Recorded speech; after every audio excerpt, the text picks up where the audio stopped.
Hi friends, welcome to my channel. আজ আমি তোমাদের দেখাবো কিভাবে যা কিছু প্রয়োজন হয় জিনিসের সেগুলো দেখাবো। সেলাইয়ের উপকরণ দেখে নাও এক ঝলকে বন্ধুরা। একটি সিজার দরকার কাটিংয়ের জন্য, আর ফুল বাকি সব জিনিসের জন্য। আবার পিন দরকার, পেন্সিল,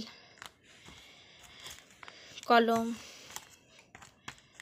মার্কার, কাটার, ছোটোখাটো কাটার জন্য।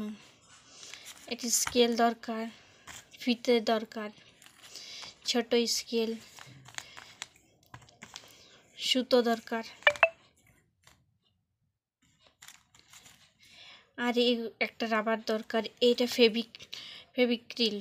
এটা হচ্ছে কাপড়ে আস্ত দেওয়া কাপড়। তো কাপড়ে যখন ব্লাউজ বানানো হয় তখন যাতে ফিনিশিং আসে তার জন্য এটা দরকার। পাইপিংয়ের জন্য দরকার পাইপিং থ্রেড।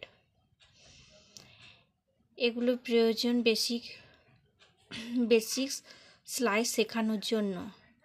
এর চেয়ে বেশি কিছু আপাতত দরকার পড়বে না, এগুলো নিলেই যথেষ্ট। আমরা দেখে নাও কী কী দরকার পড়েছে।